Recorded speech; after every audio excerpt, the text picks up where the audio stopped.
நாங்கள் ஒன்றையும் என்ஜிஓ நடத்தலை, நாங்கள் கட்சி நடத்துகிறோம், நாங்கள் அதிகாரத்தை நோக்கி போனோன்னு தானே சொல்கிறாரு அவர். அதாவது நெருப்பு இல்லாமல் புகையாதுன்னுவாங்க. யாரும் போகிற போக்கில் இதை கொளுத்தி போடலையே. இப்போ நம்ம கூட்டணியை பற்றி யாராவது பேசுகிறாங்களா? பொதுவெளிக்கு வந்து அவங்க பேசி பேசி இன்னுமே அந்த புகைச்சல் இருந்துகிட்டே இருக்குது.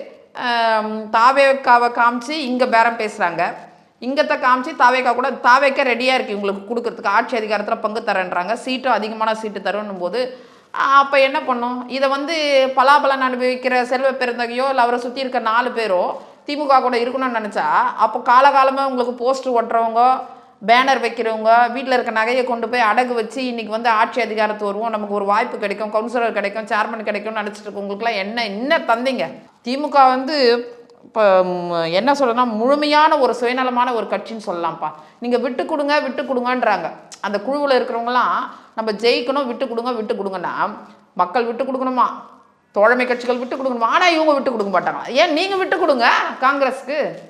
உங்களோடு இருக்கும்போது மத்தியில் இருக்கும்போது ஏறி ஃப்ளைட் ஏறி போய் எத்தனை மந்திரி சபை கேட்டீங்க? தோழர் ராகுல் காந்தின்னு மு.க. ஸ்டாலின் சொல்றாரு. அது இப்போ நான் சொல்லுவேன், என்னமோ தாயா பிள்ளையா இருந்தாலும் வாயும் வயிறு வேணும்னுவாங்க. அதெல்லாம் வந்து இப்போ எதிர் கட்சிகள் கூட கட்சிக்கு அப்பாற்பட்டு ஒருத்தருக்கு நலன் விசாரிச்சுக்கிறது, அன்பு காட்டுறது வேறப்பா.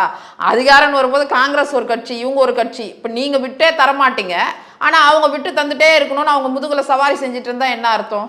இன்றைக்கி அவங்களுக்கு ஒரு உள்ளாட்சியில் வந்து கவுன்சிலர் சீட்டு கூட நீங்கள் கொடுக்க மாட்டீங்கன்னா அந்த கீழே இருக்க தொண்டர் எப்படி ஏற்றுப்பாங்க? ஸோ போகிற போக்க பார்த்தீங்கன்னா எரிமலை வந்து ஒன்றுமே தெரியாதுப்பா, உள்ளுக்குள்ளே புகஞ்சிட்ருக்கும். ஒரு நாள் பெருசாக வெடிக்கும், பெரிய சம்பவம் ஒன்று இந்த வாரத்தில் இருக்கும்.